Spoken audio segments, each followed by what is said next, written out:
अनुसरे तो अमर झाला अंतरला संसारा न देखती गर्भवास कधी दास विष्णूचे विसंबेना माता बाळा तैसा लळा पाळावा न देखती गर्भवास थोडा विको कमी कर कधी दास विष्णूचे त्रिभुवनी ज्याची सत्ता त्रिभुवनी ज्याची सत्ता तो कया रक्षिता तो झालिया किंवा तो रक्षिता झाला न देखती गर्भवास कधी दास विष्णूचे.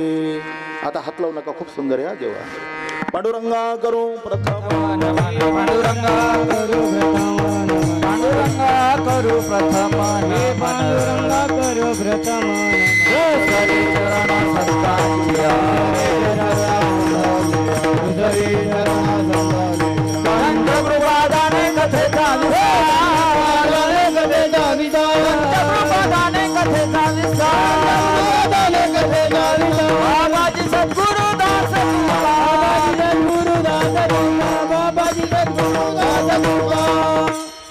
स्मरण होय सकळ विद्यांचे अधिकरण तेची वंदो श्री चरण श्री गुरूंचे हे नमस्कारो आता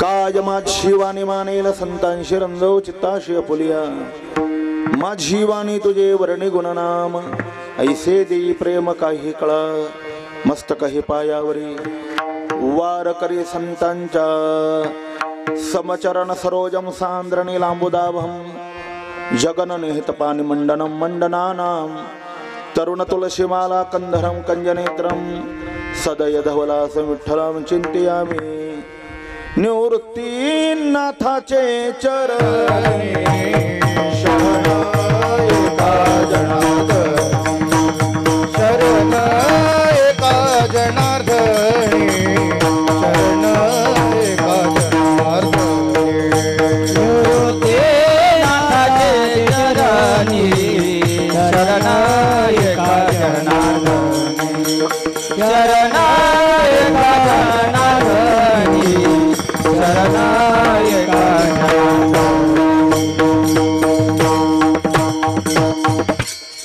अनुसरे तो अमर झाला अंतरला संसार न देखते गर्भवास कधी दास विष्णूचे. थोडा सोड द्या. सकल संत कंठभूषण अनंत कृपा भवन भगवत पूज्यपाद विश्व उद्धारक विश्व कल्याण मूर्ती विश्ववंदनीय जगद्गुरु श्री तुकोबारा यांचा 4 चरणाचा अभंग आहे.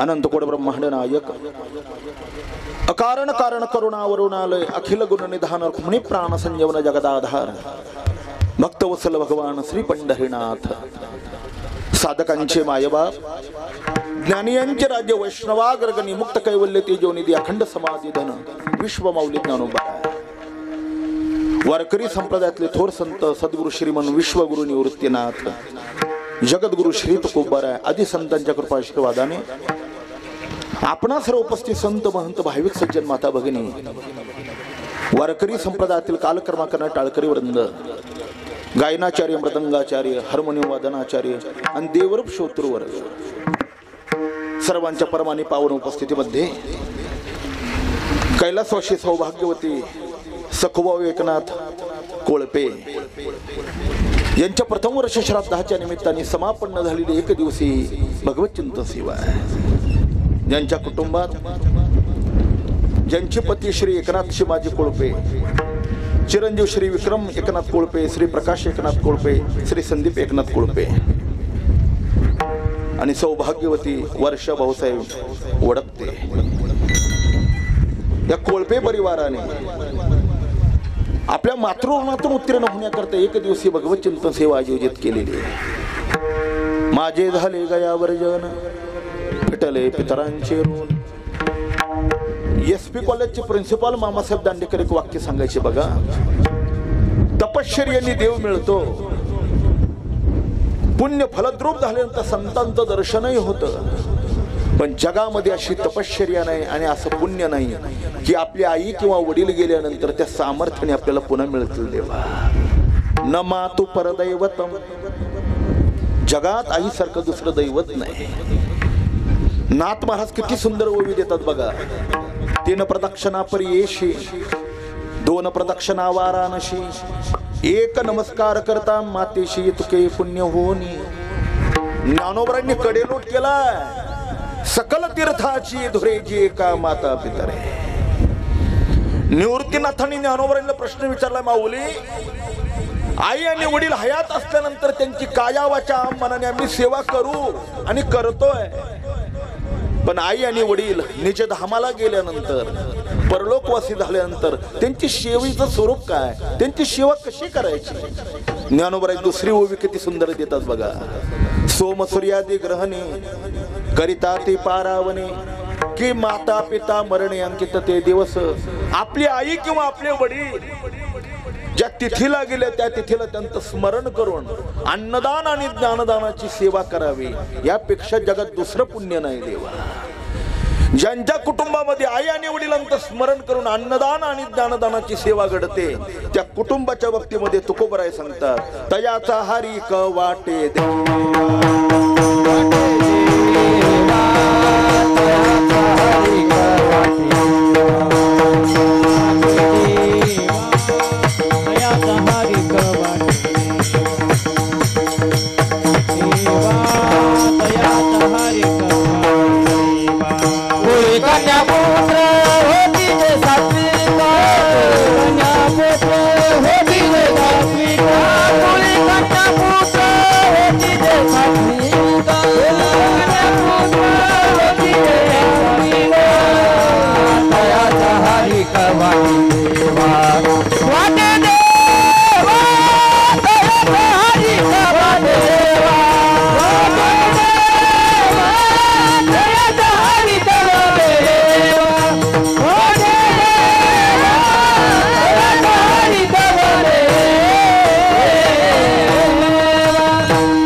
आपुल्या हिता दोषे जागता धन्यमाता पिता तयाची. कुळी कन्या पुत्र होते जे सात्विक, तयात हरिक वाटे देवा. आईसाहेबांचा फोटो पाहिला तर वय फार झालेलं दिसत नाही. अत्यंत कमी वयामध्ये ज्यांना परलोकवासी व्हावं लागलं. ज्ञानोबराय सांगतात, आयुष्य सरळे आहे तिथे औषधी उपयोगा नाही. जाणं या मृत्यूलोकाचा नियमच आहे देवा. या मृत्यूलोकामध्ये जन्माला आला आणि कायमचा राहिला, असं जगाच्या इतिहासामध्ये अपवाद एकच उदाहरण आहे, ते म्हणजे संत सम्राट श्री ज्ञानेश्वर महाराज. ज्ञानोबराय जर सोडले तर इथं कोणालाच राहता आलं नाही बघा, कोणालाच नाही. येथे राहण्याची नाही कल्पकोटी, कोणाला राहता येत नाही. ज्ञानोबराय काय सुंदर ओवी देतात. देहाची गावालिया जन्म मृत्यूची सोहळ्या, ना म्हणून धनंजया जिया परी. आपण सुज्ञ आहात. एक वाक्य सांगू, जीवनातल्या सगळ्या समस्येची उत्तर अनिश्चित आहे आणि एकाच प्रश्नाचं उत्तर निश्चित आहे देवा. बघा, जन्माला आलेला मनुष्य ग्रॅज्युएट होईल का नाही असा प्रश्न जरी विचारला तर उत्तर अनिश्चित आहे. ग्रॅज्युएट झालेल्या मुलाला नोकरी मिळेल का नाही असा प्रश्न विचारला, उत्तर अनिश्चित आहे. नोकरी मिळालेल्या मुलाला मनासारखी बायको मिळेल की नाही, मिळणं सध्यात अनिश्चित आहे. त्यात मनासारखी त्याहीपेक्षा अनिश्चित आहे. बायको मिळाली, मुलबाळ होईल का नाही प्रश्न विचारला, उत्तर अनिश्चित आहे. सगळ्या आयुष्याच्या प्रश्नाची उत्तर अनिश्चित आहे देवा, पण एकाच प्रश्नाचं उत्तर निश्चित आहे. कोणत्या? जन्माला आल्यानंतर मरणार की न मरणार भगवान स्वतः सांगतात, तो निश्चित मरणार आहे. जातशे ध्रुवार मृत्यूर ध्रुवाम जन्म मृतश्च तस्मात् परिहारी अर्थे नत्वम शोचितु मरशी. येथे नाही ऊर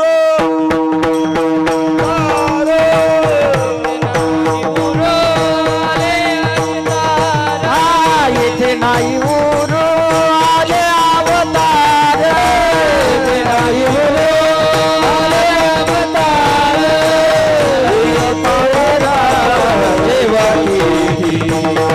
रते पामर जीवती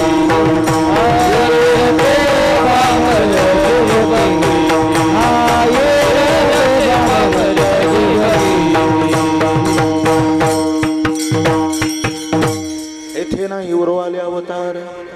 येरते पामर जीवक. आणखीन एक वाक्य सांगतो बघा. फार झालं तर मरण लांबवता येईल पण टाळता येत नाही. मरण लांबवण्याकरता भारतीय तत्वज्ञानामध्ये एक मंत्र आहे बघा, त्याला महामृत्युंजय मंत्र म्हणतात. ओम त्र्यंबकम यजामहे सुगंधिं पुष्टिवर्धनम उर्वारुकमिव बंधनार मृत्युर्मोक्षयमामृतम. या मंत्रात दशांशावर दशांश तर्पण आणि या मंत्रामध्ये जेवढी अक्षर आहेत त्याचा लक्ष लक्ष जर पाठ केलं तर मंत्र सिद्ध होतो. आहे त्या आयुष्यापेक्षा आयुष्य वाढवून मिळतं देवा. आमच्या नगर जिल्ह्यात श्रीरामपूर तालुक्यात सरळा नावाचं बेट आहे, जिथे महर्षी गंगागिरी महाराज महर्षी चांगदेवांचा अवतार झाले देवा. याच मंत्राला सिद्ध करून त्यांनी 1000 वर्षाचं आयुष्य पुन्हा मिळवलं. जोग महाराजांचं आटोक्यात आलेलं आयुष्य ज्ञानोबरांच्या कृपेने त्यांना पुन्हा अधिक मिळालं. त्यात ज्ञानेश्वर महाराजांनी नेवाशाला मेलेल्या सच्चिदानंद बाबांना पुन्हा जिवंत केलं आणि आयुष्य वाढवून गेलं. मरण लांबवलं पण मरण टाळता आलं नाही देवाला. मृत्यू निश्चित आहे, पण या मृत्यूला मारण्याकरता मरणाच्या पलीकडे जाण्याकरता जगद्गुरु तुकोबराय प्रयत्न करत होते. ज्या मरणाने आतापर्यंत कोणाला सोडलं नाही, ब्रह्मादिका पार अनुलंघवे सामर्थ्य. ज्ञानोबराय 7व्या अध्यायाच्या त्या श्लोकावर सुंदर चिंतन करतात. घरी जाऊन उभ्या बघा. दैवी हिशा गुणमयी मम माया दुरत्ययाः मामेव य प्रपद्यन्ते मायामे तांतरन्ति ते. तरंति त्या पदावरच्या ओव्या बघा. सगळ्यांना मरावं लागतं. 9 बी मर गए, 10 बी मर गए, मर गया 1788 33 कोटी देवता मर गए, पडे काल के भाषे. सगळ्याला मरावं लागतं. अवघाची आकार ग्रासेला काळे, पण याच मरणाला संतांनी मारून टाकलं देवा. मरणा यादी राहिलो मरोनी मग केले मनी होते तैसे. मरणा हाती सुटली काया विचार्या निश्चय. एकच प्रमाण सांगतो टोकाचं. न लगे मरावे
देवाने अशी जागा दिली.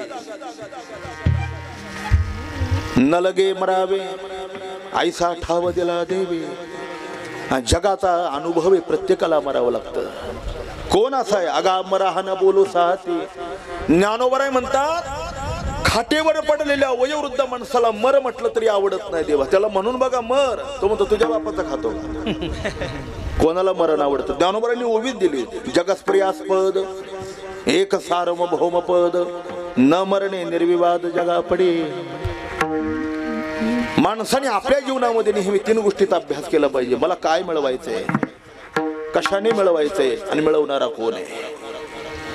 या 3 गोष्टीचा विचार ज्याच्या जीवनामध्ये पूर्ण होतो ते जीवन सर्वांगाने परिपूर्ण होतं बघा.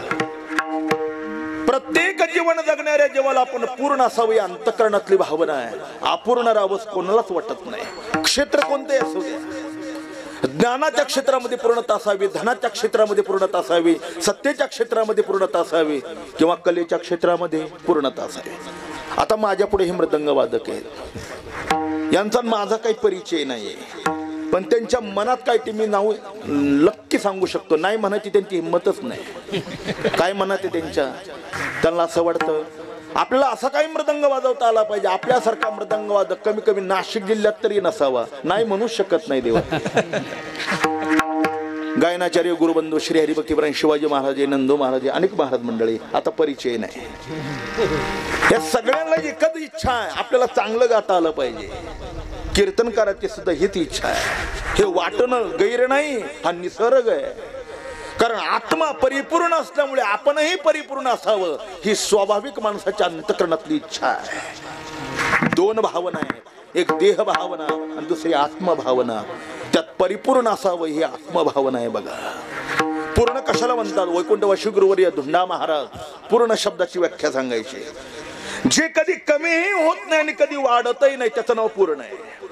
आपल्याकडे आता नदी नाही तुमच्याकडे, पण ओढा असेल, विहीर असेल, बोर असेल, उन्हाळ्यामध्ये कोरडे पडतात. तेव्हा नाशिक चांदवड जिल्ह्यामध्ये जिकडे तिकडे असं उन्हाळ रान दिसत. आम्ही येताना तो रस्ता सापडेना, गावही लवकर लागला. असं वाटलं काय चुकलो का काय, वनवासात चाललो, इतकं उन्हाळ रान.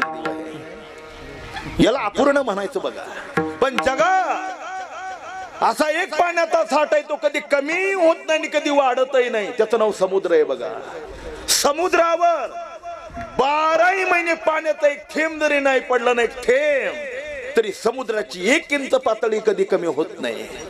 आणि 12 महिने समुद्रावर धो धो पाऊस पडला आणि जगातल्या सगळ्या नद्या जरी समुद्राला मिळाल्या तरी समुद्राची 1 इंच पातळी वाढत नाही, अशी श्रीमद भगवद्गीता सांगते. अपूर्यमानम अचल प्रतिष्ठम समुद्रमाप प्रविशन्ति अद्वत् तद्वत् कामाय प्रविशन्ति सर्वे सशांती मापनोति न कामकामी. असं स्थिर जीवन आपल्याला अपेक्षित आहे. देवा कोण असा आहे त्याला आपण अपूर्ण राहू वाटतं. हो, याच्या करता तर देवाने आपल्याला मरण चुकविण्याकरता मनुष्य देह दिलाय. देवे दिला देह भजना भजना गोमठा. देवे दिला देह भजना गोमठा. देवी दिला देह भजना गोमठा. आधाला फाटा बाधी गेला, आधाला फाटा बाधी गेला, आधाला फाटा बाधी गेला, आधाला फाटा बाधी गेला. दिला देह भजना गोमठा. देवे दिला देह भजना गोमठा. देवी दिला देह भजना गोमठा. देवी दिला देह भजना गोमठा. देवे दिला देह भजना गोमठा.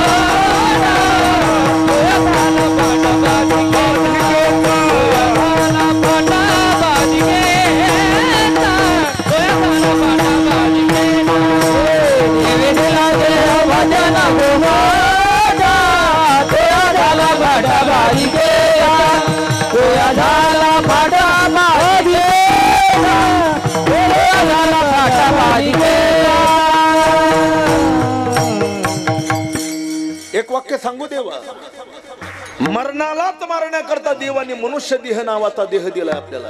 पण ऐका, देवाने मनुष्य देह दिला खरा, पण त्याचा वापर कसा करावा हे शिकावं लागेल ना. शिकल्याशिवाय कसं कळेल आपल्याला देवा. कल्पना करा, मृदंग असला म्हणजे वाजवता येत नाही, तो शिकल्यानंतरच वाजवता येतो. हार्मोनियम असले म्हणजे वाजवता येत नाही, शिकल्यानंतर वाजवता येते. गाडी घेतली म्हणजे चालवता येत नाही, जशी शिकल्यानंतर चालवता येते ना, तसं मनुष्य देहाचा वापर कसा करावा हे शिकल्याशिवाय कळत नाही. आणि हे पुढाऱ्याच्या बैठीत बसून शिकता येत नाही. त्याला कीर्तनच ऐकावे लागतील का काय? नुसते कुचरावाट्यावर बसलं तर कळेल का? कळत नाही देवा. बैसता संताची संगती कळू आले कमळापती, आपुले कोणीच नव्हती निश्चय चित्ती दृढ झाला. ज्ञानोबरांनी काय ओवी दिली बघा. कापुराचे थेव आणून देईल दैव, परिलेनियाची आडवदी तसे बापा. मालकाने मालकिनीला हौशेने कापुराचे दागिने बनवले, हौशेने. आणि कापुराचे दागिने गळ्यात घालून जर चुलांगणाजवळ जाऊन बसली तर काय होईल तिचं? जसे कापुराचे दागिने कशी वापरायचे बाईला अक्कलच लागते ना, तसा मनुष्य देह कसा वापरावा याची आपल्याला अक्कलच लागते. देवा विठाला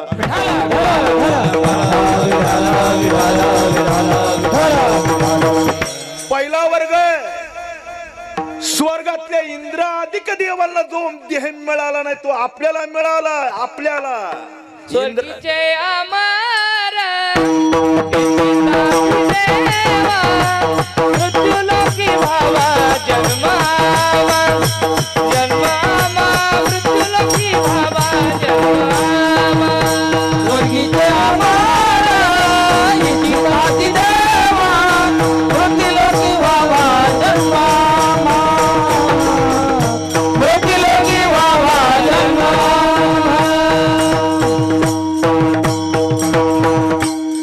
स्वर्गेची आमारे इच्छिता ते देवा, त्यांना मिळाला नाही मनुष्य दे आपल्याला मिळाला, त्याची किंमतच कळाली नाही देवा. बचक बचक तंबाखू खाता लाज वाटत नाही तुम्हाला? तो शेतकऱ्याचा उकरडा होय, त्याच्यावर काही टाकलं पाहिजे का? अरे डोळा नसलेल्या व्यक्तीला डोळ्याची किंमत विचारा, पाय नसलेल्या माणसाला पायाची किंमत विचारा. मोठ्या मोठ्या हॉस्पिटलमध्ये जा, किडन्या डायलिसिस करणारे जे रोगी आहेत ना त्यांना विचारा आयुष्याची काय किंमत आहे. अरे हॉस्पिटलमध्ये गेल्यानंतर असा अंथरुणावर पडलेला रोगी पाहिल्यानंतर अंतकरण पिळवटून जातं.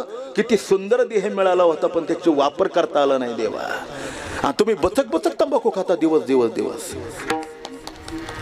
आपलं पोट आहे का गटार गंगा आहे, त्याच्यात काय भरावं याची तरी अक्कल असली पाहिजे देवा. मनुष्य देह इतका सुंदर मिळाला आपल्याला. लिह लोकिता देव इच्छिता ते पाय, पण त्याचा काहीच उपयोग करत नाही लोक. गुरुवर धोंडा महाराज सांगायचे, काही माणसं एवढे भाग्यवान आहेत आयुष्यात दोनच काम करतात. कोणते दोन? झोप घेतात आणि जांभळ्या देतात, काहीच करत नाही. निरुपयोग आहे. जरा क्षम. आता काय आचारसंहिता संपली, आता बोलायला काय हरकत नाही.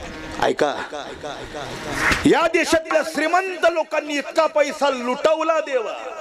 मी मिळवला मुद्दा म्हणणार नाही का, 70,000 कोटी मिळवणं हे काही मिळवण्याची लक्षणं नाही, ती लुटवलीच.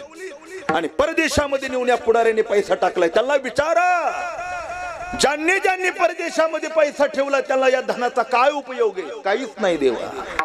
माझी मोठी बहीण ऑस्ट्रेलियाला आहे, मला माहितीये परदेशामध्ये ठेवलेला जो पैसा आहे ज्यांनी ठेवलाय तो मेल्यानंतर भारतीय मृत्यूपत्रच चालत नाही तिथे.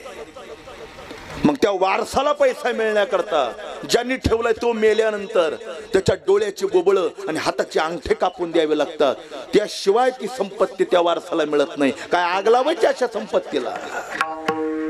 जोडोनी धन न घाले माती, सत्याचरण दयाभूती. लक्षपूर्वक एक वाक्य आहे का, प्रामाणिकपणाने भरपूर धन मिळवा. भरपूर मिळवलेल्या धनाचा मनमुराद उपभोग घ्या. आणि उपभोग घेऊन उरलेलं धन आहे ना इकडे तिकडे टाकून देण्यापेक्षा देशाच्या आणि धर्माच्या सेवेकरता वापरा. देवा तुमचं कल्याण होईल बघा. विठाला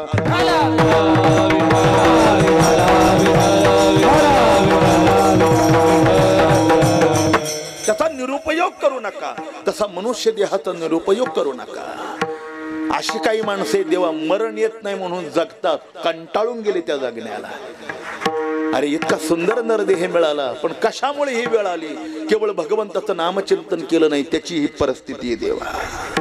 कितीतरी म्हातारी माणसे दिवस जात नाही, खाटावर पडतात,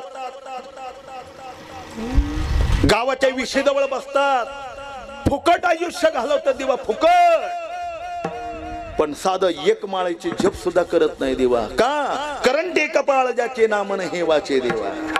त्याच्याकरता देखील अभ्यासच करावा लागतो. निरुपयोगात आयुष्य घालवू नका. दुसरा दुरुपयोग.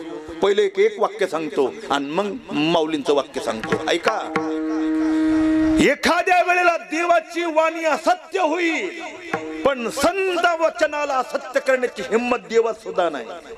ज्ञानोबा सांगतात, आम्ही काही कल्प असत्य वचन जिभेवर कधी येऊच दिलं नाही. माझी सत्यवादाचे तप वाचा केली बहुत कल्प, या फळाचे महाद्वीप पातलो प्रभू. ते ज्ञानोबा काय सांगतात ऐका. या मनुष्य देहाचा वर्तमान काळात जर तुम्ही दुरुपयोग केला ना वर्तमान काळात, तर त्याचा झाडा तुम्हाला देवाच लागेल, पर्यायच नाही देवा इथे. ज्ञानोबरांनी सगळ्यांचा 7-12 काढलाय बघा. कर्मे दशरथ वियोगे मेला, कर्मे श्रीराम वनवासा गेला, कर्मे रावण क्षयो पावला, वियोग घडला सीतादेवी, केले कर्म झाले त्याचे भोगा आले, उपजले मेले ऐसे किती, उपजले मेले ऐसे किती, उपजले मेले ऐसे किती, ये कर्म झाले त्याचे भोगा आले, उपजले मेले ऐसे किती, उपजले मेले ऐसे किती, उपजले मेले ऐसे किती, केले कर्म झाले भोगाले, उपजले मेरे ऐसे गीत उपजले मेरे ऐसे गीत गेले कर्म झाले त्याची भोगाले उपजले मेरे ऐसे गीत उपजले मेरे ऐसे गीत उपजले मेरे ऐसे गीत कर्म माना अथवा न माना त्याचा झाडा द्यावा लागतो. कर्माते मानी शंभू आपण किती कर्मापासून बाजूला जाण्याचा प्रयत्न करा देवा, कर्म बरोबर तुम्हाला तिथे आणून ठेवतंय. कळण्याकरता एक मोठाचा छोटासा प्रसंग सांगतो, विस्तार करत नाही. आपल्याला 11ला सेवा समारोप करायची. शिखंडीला मध्ये उभं केलं आणि अर्जुनाने भीष्माचार्यांना बाण मारला शिखंडीच्या आडून. तो बाण भीष्मांच्या वर्माला लागला आणि ते रथावरून खाली कोसळले. आकाशवाणी झाली, भीष्मा प्राण सोडू नका, दक्षिणायन चालू आहे. अर्जुनाने बनवलेल्या बाणाच्या शय्येवरती असे पडले होते बघा. रक्तबंबाळ शरीर झालं होतं, वेदना होत होत्या, खूप दुःख झालेलं होतं. मनात विचार करत होते, माझ्या हाताने अधर्म केला नाही, कोणाचं वाईट व्हावं असं पाप माझ्या मनाला शिवलं नाही. आयुष्यभर गंगा मातेच्या पाण्याप्रमाणे स्वच्छ आणि पारदर्शक जीवन जगलो, तर कोणत्या कर्माचा भोगायची मला वेळ आली. 6 महिने मरणाची वाट बघायची या बाणावर. ती बाणाची शय्या होती महाराज, पंचगादी थोडीच होती झोपायला. किती वेदना होत असतील देवा. काटा टोचला एक तर रात्रभर झोप येत नाही आपल्याला. ते बाणाच्या शय्येवर पडलेले होते. काय कारण असेल? भगवान श्रीकृष्णांचं स्मरण केलं, कृष्ण परमात्मा पुढे उभे राहिले. आत्मविश्वास होता देवा त्यांना. कृष्णा, तुम्ही कर्म सापेक्ष फलदाता आहे, मग सांगा या भीष्माने जर अजन्मात कधी पाप केलं नाही तर मग कोणत्या कर्माचं फळ तुम्ही मला भोगायला देता? भगवान स्मित हसले आणि काय सुंदर उत्तर दिलं ऐका. ओ भीष्मा, माणसाची प्रकृती अशी भ्रम, प्रमाद, विप्रलिप्साने कर्ण पाठव, या 4 दोषांमुळे त्याला त्याचा भूतकाळ कळत नाही. मी सांगतो तुम्हाला तुमचा भूतकाळ. उन्हाळ्याचे आपलं थंडीचे दिवस होते, तुम्ही धनुष्यबाणाचा खेळ खेळत होते आपल्या अंगणामध्ये, आणि तुमच्या अंगणामध्ये पळणारा सरडा आला बघा. कारण नसताना तुम्ही त्या सरड्याला उचललं बाणाच्या टोकाने, एका काटेरी कुंपणावर फेकलं बघा. तो 6 पळ तिथं राहिला, तर फडला आणि मग मेला. त्या 6 पळाचं व्याज 6 महिने भोगावं लागतंय. आता 6 महिने मरणाची वाट बघा आणि मग प्राण सोडा. मी काय सांगतो आता पुढचं ऐका. विष्णू सहस्त्रनामाचे उद्गाती भीष्म आहे, देवाचे प्राणप्रिय ते भक्त आहे. आणि बाल्यावस्थेमध्ये एक चूक झाली देवा, आयुष्यात एक चूक. काय? सरडा उचलून नुसता काटेरी कुंपणावर टाकला का त्याचं 6 महिने फळ भोगावं लागलं. तर कुक्कुटपालन हे सगळ्या रस्त्याने आम्ही येताना पाहिलंय. हे करणाऱ्याला किती पाप भोगावं लागेल. हे हसण्याकरता नाही, 300 किलोमीटर मला दूर जायचंय. मी त्याच्याकरता हा विरंगुळा करण्याकरता आलो नाही. मी कशा करता सांगितलंय? अरे नाही पोट भरता आलं तर उपवाशी राहा, काही बिघडणार नाही. पण अशी कुक्कुट पालन करून किती पाप करसाल आणि कुठे कुठे फोडसान देवा. किती जन्म फेडावे लागतील. गुरुवर रामभाऊ महाराज राऊतांची क्लिप आलेली आहे त्या मोबाईलवर, कधी ऐका देवा. शहाणपण तरी येईल कधीतरी. ऋण वैर हत्या हे तो न चुकेने देता, हे तुकाराम महाराजांची वाक्य आहेत देवा. जीवानी कल्पापर्यंत सत्य झालेली नाही. डोळे उघडा. हे काय हवामान खात्याचा अंदाज नाही किंवा एखाद्या शास्त्रज्ञाचं हे वाक्य नाही, ही संतांची वाक्य आहेत देवा. मी मगाशी सांगितलं, देवाची वाणी असत्य होईल, पण संत वाचनाला असत्य करण्याची हिंमत देवात सुद्धा नाही. ते तुकोबाराय सांगतात, ऋण वैर हत्या हे तो न चुकेने देता. कर्ज काढलं न फेडता मेलात ना, तुम्हाला कोणत्या ना कोणत्या जन्मात हमाली करून ती फेडावीच लागेल देवा. आता मराल पण ऋण काढून आपण भोगलंय ती फेडावंच लागेल. वैर केलं एखाद्या बरोबर आणि मेलात, वैर फेडावंच लागतं. आणि मांस खायला गोड वाटतं ना ज्या तोंडाने, आणि मांस खाण्याकरता ज्या प्राण्याची तुम्ही हत्या करताय ना, मांस खाता उस करी जोडोनी वैरी ठेवेला. अहो ते ज्या प्राण्याची हत्या केली त्याचं पाप फेडावं लागणार नाही. सजन कशाला आपले हात तोडावे लागले. आपलं तर दर्यामी कसकशे विठाला.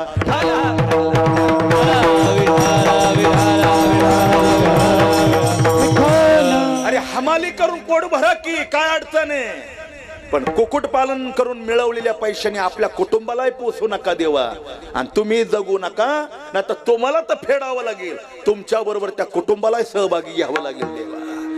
अरे ये वाल्या कोळ्याने हत्या केली तर हे सांगितलं की नारदाने, हे वाल्या, ज्या माणसाला मारून त्या कुटुंबाला पोसवतोय ते पापामध्ये सहभागी होण्याकरता येणार नाही, तुला एकट्याला फेडावं लागेल. नारदांच्या एका वचनात त्याला कळालं देवा, आणि आपल्याला कळू नये. एका दरोडेखोराला या गोष्टी कळतात आणि माळ घालणारी माणसं कुक्कुट पालन करतात. काय म्हणावं देवा त्यांना? करू नका देवा, हे दुरुपयोग करू नका मानवी जीवनाचा, मग त्याचा सदुपयोग करा. आयुष्याच्या साधन आयुष्याच्या साधने आयुष्याच्या साधने आयुष्याच्या साधने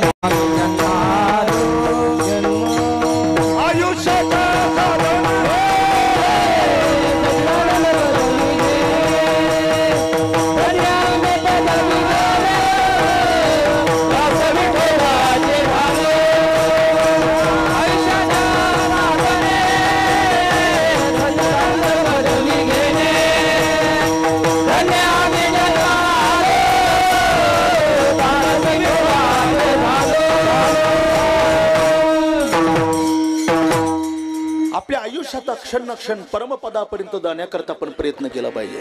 हे बघा, मनुष्य जन्माला आल्यानंतर अशी वेळ येऊ नये पश्चातापाची. इथे येऊन केले काय? विठ्ठल नाही आठवेला, अरे मुडा भाग्य हे ना गेला शिपतना मोहभरमी. अशी वेळ येऊ देऊ नका. हे बघा, संसार आणि परमार्थाचा समन्वय करा आणि मिळेल तेवढा वेळ भगवत नामचिंतनामध्ये खर्च करा. सगळाच वेळ तिकडे घालवू नका, आणि घालणार नाही. हा तो काळ नाही का संसाराला मोठमाटी देऊन केवळ परमार्थ करणारी सध्या माणसं नाही, आणि हे घडवू शकत नाही. पण संसार आणि परमार्थाचा समन्वय करता येतो देवा. असो ने संसारी जीव हे वेगो करी, वेदशास्त्र भारी बाह्या सदा. जगद्गुरु तुकोबराय अशी क्रांती केली महाराजांनी. 4 गोष्टीत बघा, पुरुषार्थ, प्रयत्न, प्रतीक्षा आणि प्राप्ती. त्यात जी परमसिद्धी ज्याला मोक्ष म्हणतात, आत्यंतिक दुःखाचा नाश आणि परमानंदाची प्राप्ती ज्या शक्तीचं नाव आहे, अशी सिद्धी प्राप्त करण्याकरता जगद्गुरु तुकोबराय प्रयत्न करत होते. महाराजांनी पुरुषार्थ केला देवा. जे जगाच्या इतिहासात कोणाला जमलं नाही ते तुकाराम महाराजांनी करून दाखवलं. प्रयाणकाली देवे विमान पाठविले, कलीच्या काला माझे अद्भुत वर्तवले. मानव देह घेऊन निजधान मागेले, निळा मने सकळ संता तोषविले. गेला तो विमाने बैसोने. केवढी क्रांती केली देवा. मग महाराजांना विचारलं, तुकोबराय जगा काळ खाया मी माथा दिला पाय. सगळ्या जगाला खाणारा जो काळ आहे त्याच्या माथ्यावर पाय देऊन तुम्ही पलीकडे गेलात, म्हणजे मृत्यू उल्लंघन करून गेलात. मरणाला तुम्ही मारलं, केली पाय वाट उलंगिला माया घाट. ही माया नावाची नदी, दुःखाची नदी ओलांडून तुम्ही पलीकडे गेलात ना. काय साधना केली? आम्हीही तुमच्या शब्दावर विश्वास ठेवूनच परमार्थ करायला लागलोय. तुकोबराय मग काय करावं लागेल? जे साध्य तुम्हाला मिळालं ते आम्हाला मिळालं पाहिजे. परमपद ज्याला मोक्ष म्हणतात ती सिद्धी आम्हाला मिळाली पाहिजे. काय तुम्ही साधना केली? ती साधना जगद्गुरु तुकोबराय अभंगाच्या पहिल्या अनुसरे तो अमर झाला, अनुसरे तो अमर झाला, अनुसरे तो अमर झाला, अनुसरे तो अमर झाला, अनुसरे अनुसरे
कधी गर्भवास कधी गर्भवास नदे कधी गर्भवास नदे कधी गर्भवास नदे कधी गर्भवास.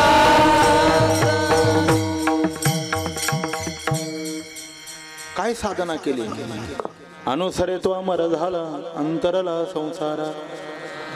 व्याकरणामध्ये अनु हा उपसर्ग आहे आणि श्रुसरती नावाचा धातू आहे. अनु म्हणजे पश्चात, सरती म्हणजे मागे जाणे. आम्ही मागे गेलो आणि अमर झालो. कोणाच्या मागे गेलात आणि अमर झाला? मागे जाणाऱ्यांचे 4 प्रकारे आता विस्तार नको. पहिला वेदाच्या मागे जाणारा, दुसरा शास्त्राच्या मागे जाणारा, तिसरा संतांच्या मागे जाणारा आणि चौथा देवाच्या मागे जाणारा.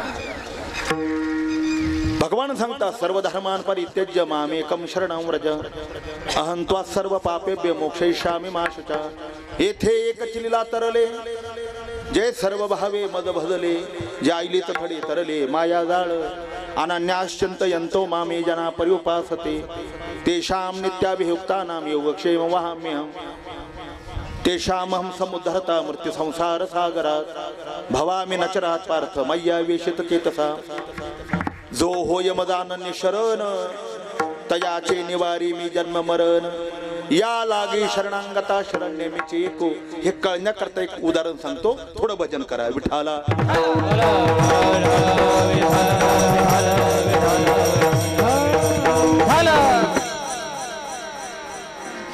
भगवान प्रभू रामचंद्र भगवती सीता माता. आवाज जास्त झाला देवा, खूप सुंदर असते, तुम्ही हात लावू नका. जरा कीर्तन ऐकत जा की.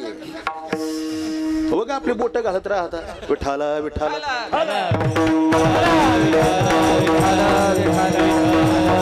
कुंडली कवरदा है.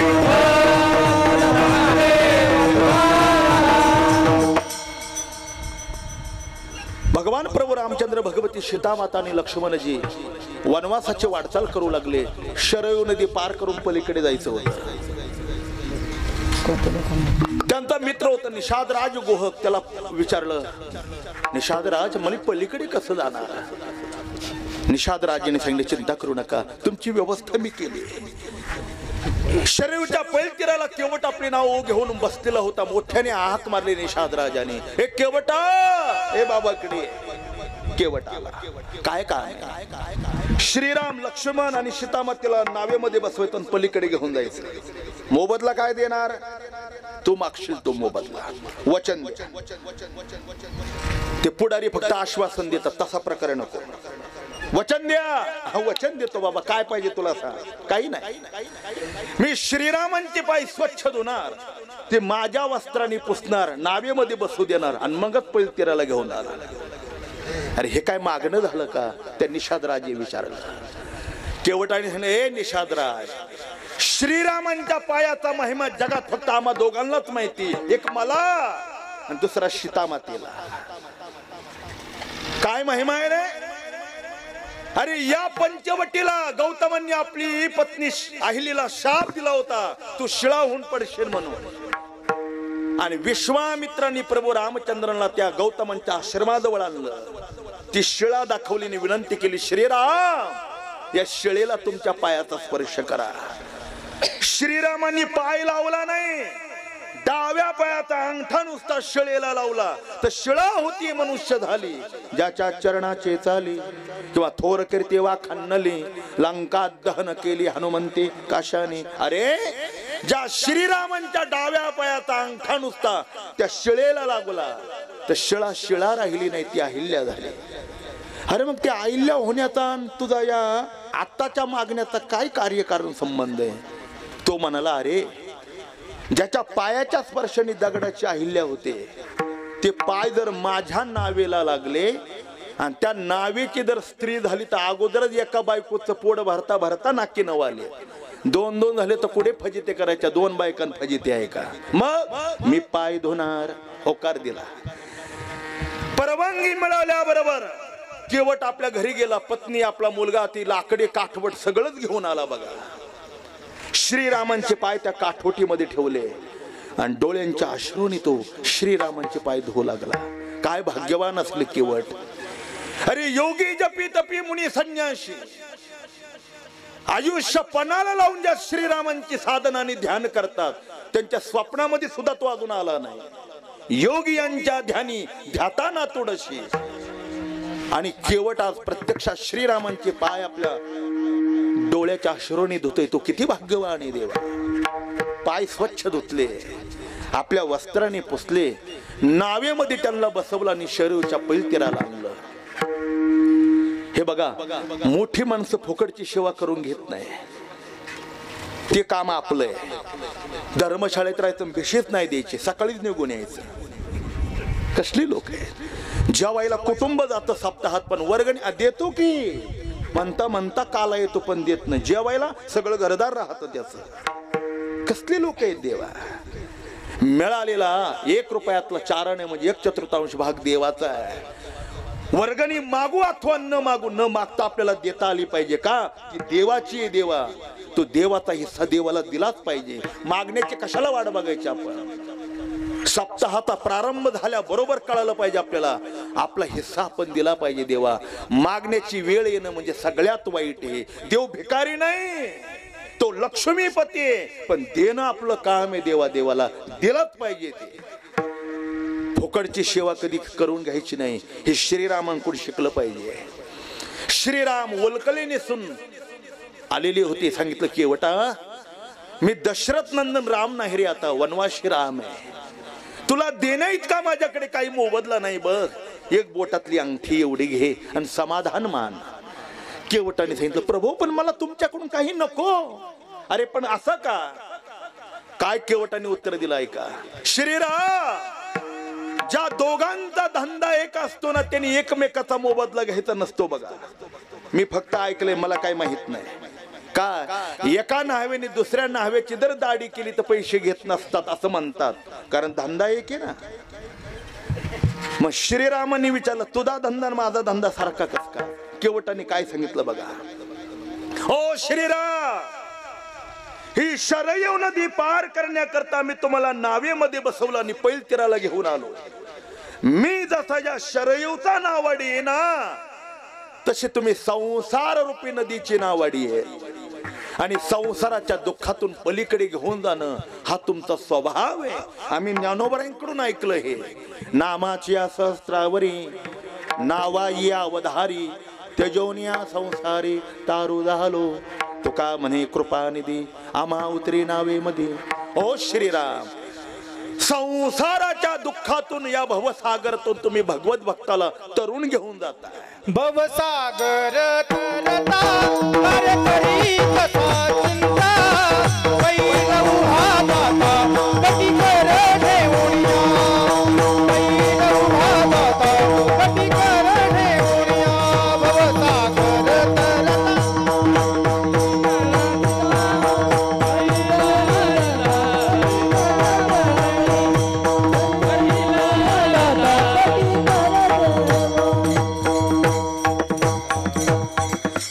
शिवाजी महाराजांनी सुंदर प्रमाण दिलं बघा. भवसागर तरता कार्य करी तसा चिंता. पहिलं उभा जाता कटी कर ठेवून. श्रीराम आता शरयू नदीला पार करण्याकरता जर मी तुमच्याकडून मोबदला घेतला तर तुम्ही देण्याकरता समर्थ आहात. मला द्याल, पण मला देखील या संसार दुःखातून पलीकडे जायचंय. आणि मी जर नावेमध्ये बसलो जर तुम्ही माझ्याकडे मोबदला मागितला तर मी काय देऊ तुम्हाला. म्हणून आज मी तुमच्याकडून काही घेत नाही, तुम्ही माझ्याकडून काही घेऊ नका. श्रीरामांनी काय वचन दिलं बघा. हे केवटा, अरे तुझ्याकडून का जो कोणी भगवत भक्त मला शरण येईल ना कोणी, त्याच्याकडून 1 रुपयाचा मोबदला मी घेणार नाही. बघ त्याचे पायी घाला मिठी, मोल न घे जग जेठी. भावा एका साठी खांदावा या पुला. तो हा उतारिला पार, तो हा उतारिला पार, तो हा उतारिला पार, तो हा उतारिला पार. भवा दुस्तार नदीचा, भवा दुस्तार नदीचा,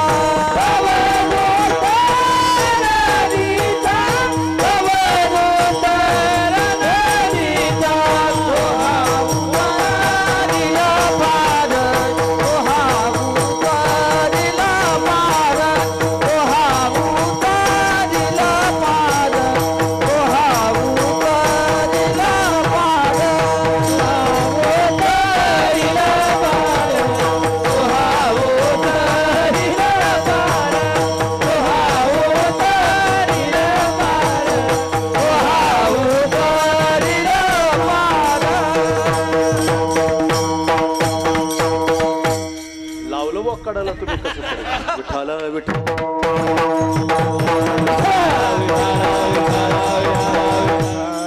तो हा उतरेल पार भवदुस्तर नदीचा.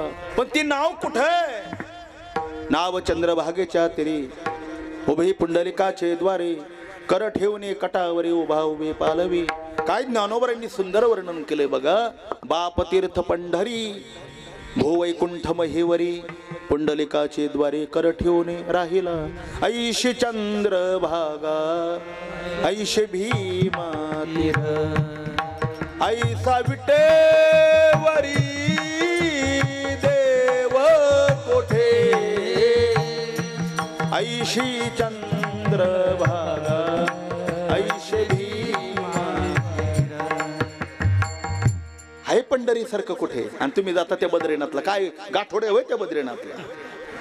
अरे पंढरी सारखं जगात क्षेत्र नाही. उदंड पाहिले उदंड ऐकले उदंडावर निले क्षेत्र ऐशी चंद्रभागा ऐशे भीमा तीर ऐसा विटेवर सांगा कोठे किंवा देव कोठे? पंढरी सारखं क्षेत्र नाही देवा.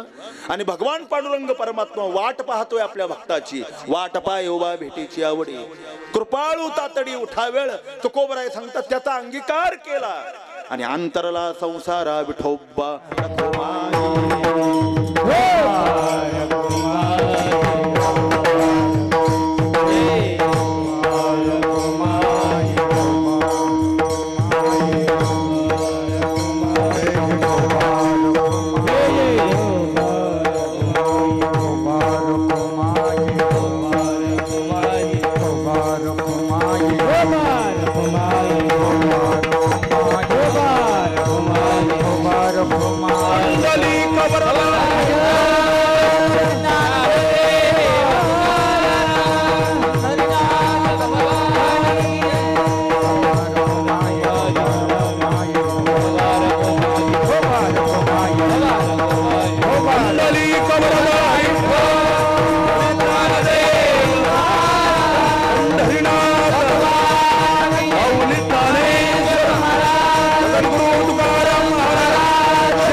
अनुसरे तो अमर झाला अंतरला संसारा. तो भगवत भक्त संसारापासून कायमचा मुक्त होतो देवा. त्यांची सरली येरधार झाला सफल व्यापार. कशामुळे? साठविला हरी जिही हृदय मंदिरी. त्यांची सरली येरधार झाला सफल व्यापार. त्याला पुन्हा पुन्हा मरावं लागत नाही आणि पुन्हा पुन्हा जन्माला यावं लागत नाही. म्हणजे नेमकं काय? अभंगाचं दुसरं न देखती गर्भभात न देखती गर्भभात न देखती गर्भभात न देखती गर्भभात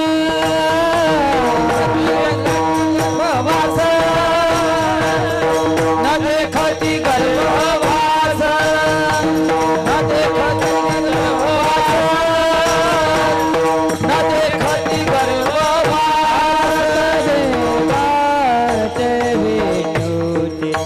कधी रात भेटते न देखती गर्भभात न देखती गर्भभात न देखती गर्भभात न देखती गर्भभात कधी रात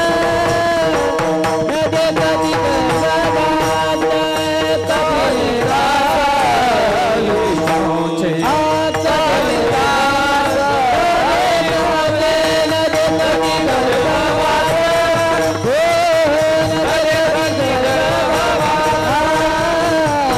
देखती गर्भभात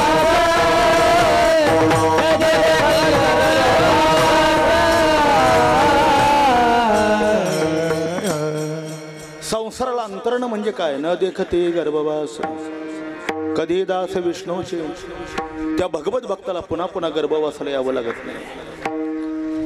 गर्भवासाला कोणाला यावं लागतं? त्याची 3 कारण आहेत. मी विस्तार करणार नाही. वासनेमुळे गर्भवासाला यावं लागतं, पाप पुण्यामुळे गर्भवासाला यावं लागतं आणि कर्मामुळे गर्भवासाला यावं लागतं. जन्म घेणे लागे वासनेच्या संगी तेची झाली अंगे हरिरोग. भारत हे नाव ज्या राजामुळे या देशाला पडलं तो राजा भरत समुद्र वलयांकित त्यात संपूर्ण विश्व होतं देवा. एक क्षत्रिय राजा होता भरत. आणि एके दिवशी गुरु गोरक्षनाथ घरी आले आणि एकच वाक्य सांगितलं, भरता संसारी जरी सुख जोडे तरी का शेविती गिरीकडे, राज्य टाकून गेले थोडे ते का वेडे म्हणावे. अरे वेड्या, किती दिवस या संसारात राहणार आहे. एक वाक्य सांगू देवा, संसारामध्ये एक वर्ग अति शहाणा आणि दुसरा अज्ञानी. शहाणा को, ज्या दिवशी आपल्या पायाची चप्पल आपल्या मुलाच्या पायाला आली ना, शहाण्या बापाने आपल्या करदोऱ्याच्या चाव्या सोडून मुलाच्या हातात दिल्याच पाहिजे आणि खांद्यावर पताका घेऊन निवृत्तीनाथांची वारी केलीच पाहिजे. शहाणा बाप टाळ्या वाजवल्या तेवढ्या जरी चाव्या सोडून दिल्या तरी खूप झालं. आता आषाढीला गावाकडे राहणारे लोक आहेत, माळकरी असून शहाणा आहे तो. आणि दुसरा इतका अज्ञान आहे, तो करदोऱ्याच्या चाव्या सोडून देत नाही, मग त्याच्या येळ्याने अशा कापूनच घ्याव्या लागतात. आता कधी घ्याव्या लागतं हे मी सांगू का तुम्हाला. कसली वेडी देवा. 60 वर्षानंतर ज्याला संसार करण्याचा रंग येतो त्याच्या इतका मूर्ख असेल का जगात. 60 वर्षानंतर रिटायर झाल्यानंतर टपरी टाकून बसतो म्हणे टाइमपास. टाइमपास करता मनुष्य देह मिळाला का. अरे आयुष्य आहे किती थोडं देवा. त्या संसार करून देवाला प्राप्त करायचंय आपल्याला. किती थोडं आयुष्य. पडवणे जाईल कलेवर विठ्ठल उच्चारी पासार. सावध असलं पाहिजे देवा. अशी सावधानता गुरु गोरक्षनाथांनी राजा भरताला दिली. हे राजा, किती दिवस प्रपंच करणार. मला काही अशा थकलेल्या लोकांचं फार हसू येतं देवा. किव येते किव. खाटेवर पडलेले राहतात, अंग सुद्धा उचलत नाही तरी तो म्हणतोय लगाम सोडायचा नाही लगाम. अरे लगाम धरता धरता गोडच गेलं ना निष्ठून. आता किती दिवस लगाम पकडून राहायचे. खाटावर पडलं तरी. कसली बिडी गबाळ लोक आहेत देवा. कधी कधी शहाणे होणार आहेत तुम्ही. हे संस्पर्शजा भोगा दुःख यो येवते अद्यंतवंत कंतेय नतेश्वर मते बोधा. वर वैराग्य मूर्ती तुकाराम बाबा जेवरकरांचा फोटो आहे की नाही. कधीतरी त्यांच्याकडे बघा. त्यांनाही संसार आहे की नाही. पण आपलं आयुष्य रक्तातला थेंब आणि आयुष्याचा क्षण ते ईश्वर तत्वाकरता खर्च करतात देवा. कधीतरी त्यांचा आदर्श घ्या. कधीतरी साधूचा आदर्श घेतला पाहिजे देवा. संसारही जरी करायचा ना तरी देवाला आवडीला असा संसार करता आला पाहिजे. देवाला आवडीला. एक वाक्य सांगू, योग्य मार्गाने केलेला प्रपंच परमार्थ होतो, पण चुकीच्या मार्गाने केलेला परमार्थ देखील संसारच होतो देवा. मग चुकीच्या मार्गाने परमार्थ करण्यापेक्षा योग्य मार्गाने केलेला संसार काय वाईट आहे. जोडून या धन उत्तम व्यवहार. ना तर दिवसभर भजन करायचं, रात्री भजन करायचं आणि नुसता भावाचा बाण विती वितीने कोरत चालायचं. काय मजा आहे त्या भजनाला तरी. सख्या भावाचा, आपल्या भावाचा दुधात पाणी घालून विकायचं. काय खरंय देवा. माळकऱ्यांनी आपण सत्याचे पुजारी आहोत देवा. परब्रह्म तत्व सत्य. सत्य तू सत्य तू सत्य तू विठ्ठला. आणि अशा सत्याची माळ आपण घालून देखील असत्य वर्तवणूक करून जर संसार करत असेल तर आपल्यापेक्षा पामर चांगला आहे देवा. विठ्ठला.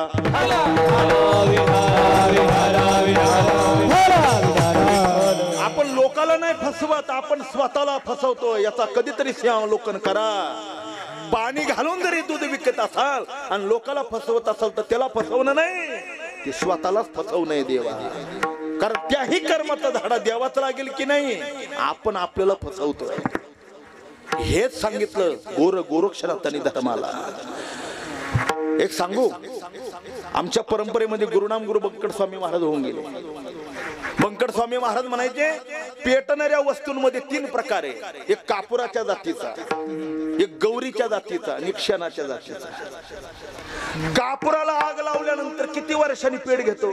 वर्षाने. क्षणात कापुराची वाती उजळली. क्षणात पेटत देवा.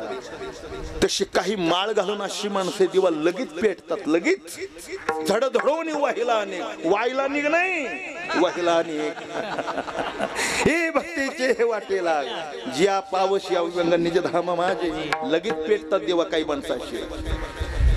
काही लगेच पेटत नाही, गौरी सारखी पेटतात. आता गौरी कशी पेटते मला माहिती, तुम्हाला माहिती कशी? धुमसून धुमसून पेट घेते की नाही. वारी जवळ आली का पेटला, काला झाला का विजला. पण बरं आहे कधीतरी पेटतंय. शेण असं पेटत नाही, पेटवणाऱ्यालाच विजवतं देवा. कितीक तरी माणसं अशी का दान धर्म करणाऱ्या लोकांना प्रतिबंध करतात आणि करू देत नाही. आपणही करत नाही आणि दुसऱ्यालाही करून देत नाही. समजा शेणाच्या जातीचा आहे. राजा भरत कापुराच्या जातीची होती देवा. गुरु गोरक्षनाथांनी एक वाक्य वापरलं ना, अंतकरणावर परिणाम झाला बघा. समुद्र वलयांकित देशाचा त्याग केला आणि गंगेच्या काठावर पर्णकुटी बांधून राहिला आणि साधना करू लागला. बराच काळ गेला. एके दिवशी सकाळची वेळ आहे. गंगेवर स्नाना करता गेला. स्नान झाला आणि भगवान सूर्यनारायणाला अर्घ्यदान करत होते. एक गरोदर हरणी काही दिवसात आता ती प्रसूत होणार आहे. अशी गरोदर हरणी पाणी पिण्याकरता गंगेच्या पात्रात उतरली. पाणी पिता पिता अचानक एका वाघाची गर्जना ऐकली. व्याघ्र गर्जना ऐकल्याबरोबर हरणी घाबरली आणि छलांग मारल्याबरोबर पोटातला गर्भ पाण्यात पडला. ती निघून गेली, पुन्हा आलीच नाही. पाण्यात पडलेलं ते पाडस होताना भारताने उचललं. आपल्या पंचाने त्याला पुसलं आणि पर्णकुटीवर आणलं. एक वाक्य सांगतो ऐका. पशु प्राण्यावर प्रेम केलंच पाहिजे, पण फाजील प्रेम करायचं नाही. मी फाजील शब्द मध्ये वापरला. अरे भूत दया गाई पशुचे पालन, हे तुकाराम महाराजांनी आम्हाला सांगितलंय, पण फाजील प्रेम नाही सांगितलं. फाजील प्रेम कसं असतं? तुम्ही मुंबईचे जे श्रीमंत लोक आहेत ना बघा, त्यांच्याकडे ते कुत्रे पाळतात, फाजील प्रेम करतात त्याच्यावर. अहो त्याला बसायला फोर व्हीलर गाडी, खायला बिस्किट, धुवायला स्वतंत्र साबण. श्रीमंत लोक आई बापावर प्रेम करत नाही, तितके अधिक कुत्र्यावर प्रेम करतात. का करतात तुम्हाला माहिती नाही? तर मी सांगतो, पुढच्या जन्माची व्यवस्था. पशु प्राण्यावर प्रेम केलंच पाहिजे देवा, पण फाजील प्रेम नाही. राजा भरताने पाण्यात पडलेलं हरिण उचललं, आपल्या पर्णकुटीवर आणलं. त्याला सोडूनच द्यायला पाहिजे होतं. का? तो कळपात राहणारा प्राणी आहे, तो कधीच राहू शकत नाही आपल्याकडे. किती हरणाला तुम्ही पाळा आणि फक्त सोडा, त्याचा कळप आल्यानंतर नाही निघून गेला तर मग आम्हाला विचारा. कळपातच त्याची जागा आहे, तो कळपात जाणारच आणि त्याला जाऊच दिलं पाहिजे, कारण त्याचं राहणं तिथे आहे. देशी गाय उंबऱ्याच्या आतच असली पाहिजे आणि कुत्रा उंबऱ्याच्या बाहेरच असला पाहिजे. कुत्र्याची जागा आत नाही आणि गायीची जागा कत्तलखान्याला नाही देवा. आपलं विरुद्ध झालं. गायी पाळण्याकरता आपण एक पिंडीचा चारा देत नाही, पण कुत्र्याला हजारो रुपये खर्च करतो. त्याचा दुष्परिणाम आहे हा. जय देशी गोहत्या घडे तय देशी पर्जन्य न पडे. ज्या देशात गोहत्या वाढत राहिली ना, एक दिवस असा येईल देवा, आता तरी पाणी कुठेतरी आहे, पण पाणी पाणी करता मरावं लागेल, पण पाऊस पडणार नाही. अशी संतांची विधान आहे. म्हणून गोहत्या करता कामा नये. गाय सांभाळलीच पाहिजे. नाही कुत्रा सांभाळता आला तर चालेल, पण गाय सांभाळली पाहिजे. तुम्ही तर कुक्कुट पालन सांभाळता, पण गाय सांभाळत नाही. कसले लोक आहे? दोन प्राण्याची नजर आपल्या अन्न पदार्थावर पडू देऊ नये. शास्त्र सांगतं. मी श्लोकासहित आणि प्रमाणासहित पुरावा देईल देवा. पहिला कुत्रा, त्याच्या डोळ्यामध्ये स्लो पॉइझन आहे, आणि दुसरा कोंबडा, त्याच्या डोळ्यामध्ये स्लो पॉइझन आहे. यांची नजर आपल्या ताटावर जर पडलीच आणि दूषित झालेलं अन्न पोटात जर गेलं, पोट दुखू लागलं ना, तर जगातला कोणताच डॉक्टर तुम्हाला दुरुस्त करणार नाही. मी SP चा MEC केमिस्ट्रीचा विद्यार्थी देवा. सायन्स माझ्या रोमारोमात आहे. कुत्र्याच्या आणि कोंबड्याच्या नजरेने दूषित झालेलं अन्न जर पोटामध्ये गेलं, कदाचित जर पोट दुख लागलं, तर जगा असा औषध नाही देवा का ते त्या व्यक्तीला पुन्हा दुरुस्त करू शकेल. इतकी त्यांची नजर वाईट आहे, इतकी वाईट आहे. मग नजर जर वाईट आहे तर तुम्ही अख्खं कोंबड पचवता, ती किती वाईट राहील देवा. याचा कधी विचार केला की नाही? कसले लोक आहेत देवा. मी हे सांगत होतो काय, त्याने हरणाचं पाडस कळप आल्याबरोबर सोडून द्यायला पाहिजे होतं, दिलं नाही. आयुष्य संपत आलं भारताचं. मरण समय आला, तो असा अंथरुणावर पडला. एक दिवशी ते कळप आलं आणि हरणाचं पाडस त्याच्यात निघून गेलं देवा. आपलं हरणाचं पाडस दिसत नाही म्हणून व्याकुळ झाला. किती वाईट असेल बघा. समग्र भारत देशाचा एक छत्री राजा होता भरत. अरे कुटुंबाचा आणि संसाराचा त्याग केला. आणि पर्णकुटीत आला देवाचं ध्यान करण्याकरता आणि मरण समयाला ध्यानही बाजूला गेलं आणि ते हरिण ध्यानात आलं. आपलं कधी कधी असं होतं की नाही, कीर्तनाला निघायचं, मित्र भेटला का ओट्यावरच बसतो, कीर्तन संपलं की लक्षात येतं संपलं की. असंच होतं देवा जे भरताचं झालं. देवाच्या प्राप्ती करण्याकरता सगळं सोडून आलेला भरत मरण समयाला माझं हरीण माझं हरीण माझं हरीण त्याच्यातच वासना गुंतली आणि प्राणोत्क्रमण झालं. अंते हे मते सागते, अंतकाळाच्या वेळेला जशी बुद्धी होईल ना तशीच गती होते बघा. अरे समग्र देशाचा त्याग केलेला भरत हिमालयाच्या काठावर देवाची साधना करण्याकरता आला. देव तर मिळाला नाही आणि संसारही करता आला नाही. केवढा दुष्परिणाम झाला. जड भरत राजा हरणीगार भागेला, घाला तो घातला वासनेने. अरे राज्यही गेलं, संसारही गेला आणि हरणाच्या गर्भाला जाऊन बसावं लागलं. याचं नाव वासना आहे. ब्राह्मण कुळामध्ये जन्माला आलेले सत्पुरुष चर्मकाच्या एका जोड्यावर नजर गेली देवा आणि पुढचा जन्म चांभाराचा मिळाला, संत रोहिदास चांभार. आयुष्य खर्च करून एका मुलीने आयुष्यभर तपश्चर्या केली आणि मरणाच्या वेळेला परपुरुषाचं स्मरण झालं तर पुढचा जन्म वेश्येचा मिळाला. तिचं नाव पिंगला वेश्या. अशी लाखो जणांची यादी मी आपल्या पुढे दिली, पण मला वेळेची मर्यादा आहे. वासनेचा संग होयांत काळी तरी तपोवळी जन्म घेणे. पण तुकाराम महाराज म्हणतात वासनानी माली समूळ जाची, ब्रह्मरस गोडी तयाशी पावली, वासनानी माली समूळ. भगवंताच्या ब्रह्मज्ञानाच्या माध्यमातून माझी वासना जळून गेली. संत चरण रज लागता सहज वासनेचे बीज जळून. मग वासनाच नाही तर जन्म कैसा. पाप पुण्य शिल्लक राहिलं नाही. तुका म्हणे आम्ही झालो अग्निरूप, लागो निधी पाप पुण्य अंग. पाप पुण्यच नाही तर जन्म कसला. आणि कर्म सुद्धा शिल्लक राहिलं नाही. भिद्यते हृदय ग्रंथी छिद्यन्ते सर्व संशयाः क्षीयन्ते चाश्य कर्माणि तस्मिन् दृष्टी परावरे. प्रारब्ध भोगून संपवलं. संचित आता ब्रह्मज्ञानाच्या द्वारा नाश झाला. कर्म क्रियामान होऊ दिलं नाही. आता प्रश्नच राहिला नाही. म्हणून आता न देखते गर्भवास कधी दास विष्णूचे. पण का तुमच्या बाबतीत हे कसं झालं. तिसरं चरण सांगता विसंबेना माता बाळा तैसा लळा पळावा. आपली आई जसं आपल्या बाळाला नेहमी आनंदात ठेवते, सुखात ठेवते. जगातलं कोणताही जरी दुःख आलं तर पहिले आई मध्ये उभे राहते, पण आपल्या मुलाला धक्का लागू देत नाही देवा. तसं देव या जगाची आई आहे. माता धाता पितामह विठ्ठल बाप माय चुलता, विठ्ठल भगिनी आणि भ्राता, विठ्ठले विन चाड नाही गोटा. तुका म्हणे आता नाही दुसरे. प्रसंग सांगायला वेळ नाही. मीराबाईला विष पिण्याकरता बापांनी दिलं. मीराबाई विष पिल्या पण मीराबाईच्या देहाला धक्का लागू दिला नाही देवाने. ते विष स्वतः प्राशन केलं देवा. मीराबाईसाठी घेतो विष प्याला. दामाजीचा झाला पाडीवार. अंबऋषीला शाप दिला होता दुर्वासांनी, तुला 10 जन्म घ्यावे लागतील. देवाने अंबऋषीला तो त्रास दिला नाही. स्वतः 10 जन्म आपण घेतले देवा. त्याचं नाव आई. ती जगाची आई. आता एक वाक्य सांगतो बघा. आपली आई फार झालं तर भौतिक दुःख नष्ट करेल, तेही सगळं नाही. मला सांगा मुलाला जर दुर्धर आजार झाला तर आई वाटून घेईल का. ती खर्च करेल पैसा, पण आजाराचं दुःख वाटून घेऊ शकत नाही. मरणाचं दुःख वाटून घेईल आपली आई, नाही घेऊ शकत. ते कोणालाच घेता येत नाही. पण जगाचा मालक असा आहे देवा. त्रिभुवनी ज्याची सत्ता तो रक्षिता झालिया. किंवा आंधळ्या पांगळ्याचा एक विठोबा दाता, प्रसवला विश्वतोची सर्व होय जाणता. घडीमोडी हेळा मात्रे पाप पुण्य संचिता. भव दुःख कोण वारी तुझ वाचोनी चिंता. देवाशिवाय आपल्या आत्यंतिक दुःखाचा नाश करणारी या विश्वामध्ये कोणी नाही. तुकोबाराय सांगता आईसारखा सांभाळ केला आणि गर्भवासाच्या दुःखातून आम्हाला यांनी कायमचं मुक्त केलं. न देखते गर्भवास कधी दास विष्णूचे. ज्ञानेश्वर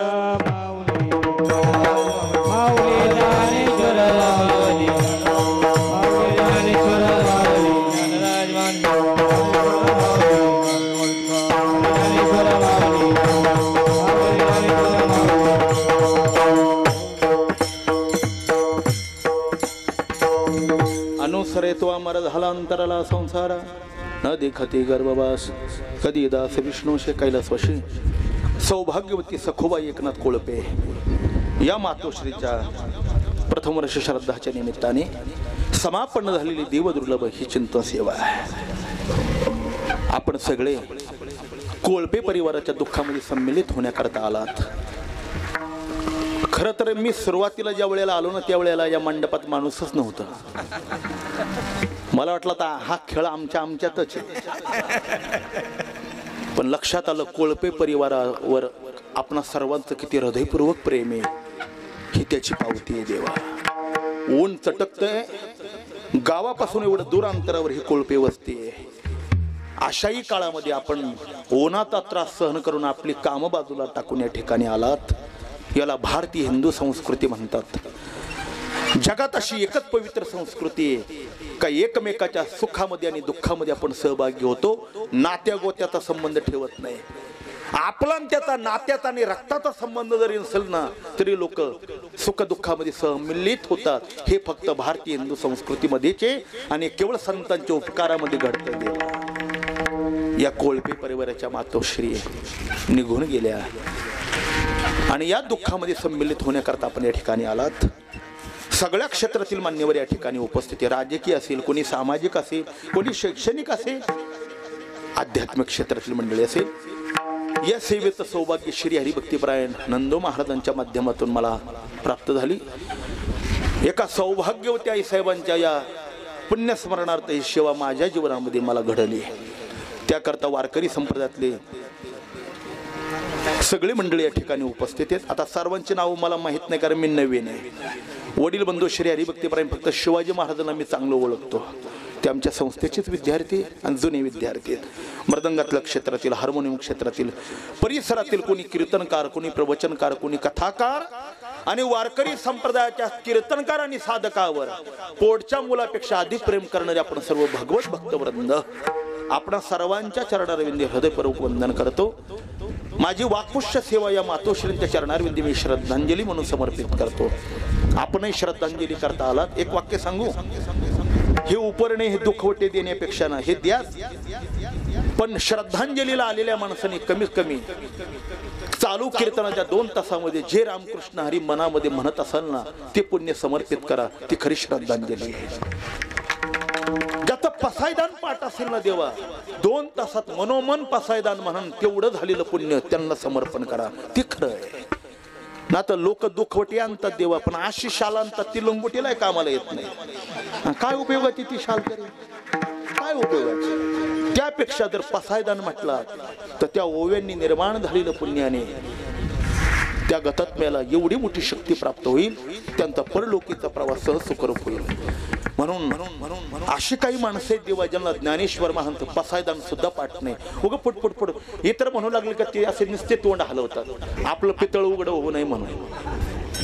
पण तेच जर पसायदान जर तुम्ही पाठ केला, हिंदी गाणी पाठ करायला तरुणांना वेळ आहे आणि ज्ञानोबरांचं पसायदान पाठ करायला वेळ नाही. या महाराष्ट्रात असं करू नका. पाठ नसेल तर पसायदान पाठ करा. कोणाच्याही श्रद्धांजलीला जाण्याची तुम्हाला वेळ आली ना, कोणाच्याही पुण्यस्मरणाला तिथं जा आणि तेवढं पसायदान म्हणा. आणि ज्यांचं आता जे अशिक्षित आहेत, वयोवृद्ध माणसं ज्यांनी आयुष्यात कधी शालेय शिक्षणच शिकलेले नाहीत, त्यांचं पाठ नसेल मग त्यांनी काय करा, रामकृष्ण हरी मंत्र तर प्रत्येकाचा पाठ आहे. विठ्ठल असेल, जो मंत्र असेल तो 2 तासाच्या कीर्तनामध्ये त्याचं स्मरण करा आणि निर्माण झालेलं पुण्य त्या गतात मला समर्पण करा. ते योग्य. आता आज आपण असंच करणार आहोत.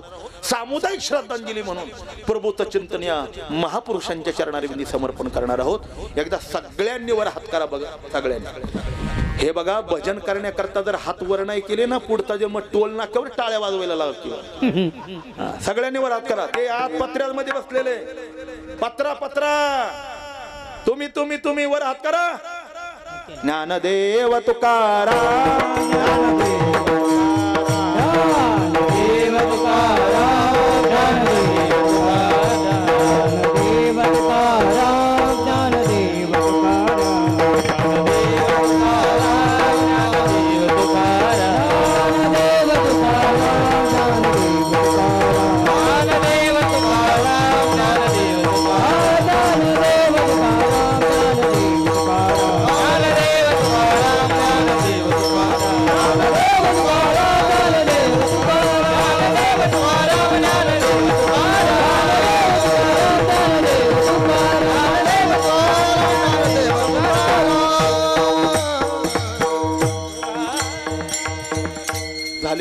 भजन सेवा अलंकापुर निवासी साधकांचे मायबाप ज्ञानी यांचे राजे वैष्णवाग्रगणी अखंड समाधी धन ज्ञानोबर यांच्या चरणारविंदी समर्पण करतो.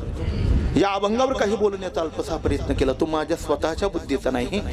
स्वानंद सुखनिवासी गुरुनाम गुरु सद्गुरु जोग महाराजांच्या वारकरी शिक्षण संस्थेत 4 वर्षाचं अध्ययन करण्याचे जे परमभाग्य लाभलं आले या कपाळा थोडे बहु पुनश्च एकदा या मातोश्रींच्या चरणारविंदी वाक्पुष्पसेवा समर्पण करतो आणि थांबतो. चाल म्हणायची. त्रिभुवने जाचे सत्ता त्रिभुवने जाचे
पगले सबस बड़ी है माँ, पगले सबसे बड़ी है माँ, माँ से बढ़कर कोई नहीं।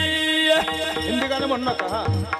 कधी दास विष्णूची, कधी दास विष्णूची, कधी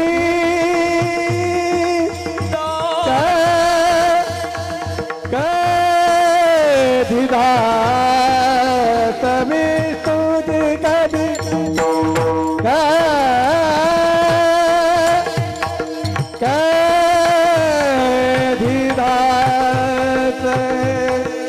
कधी कधी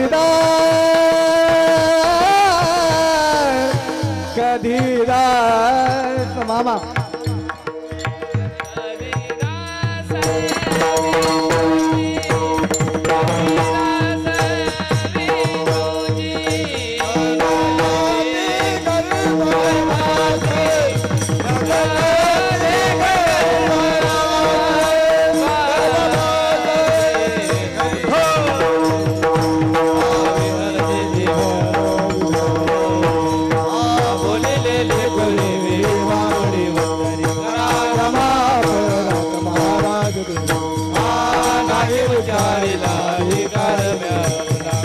जमा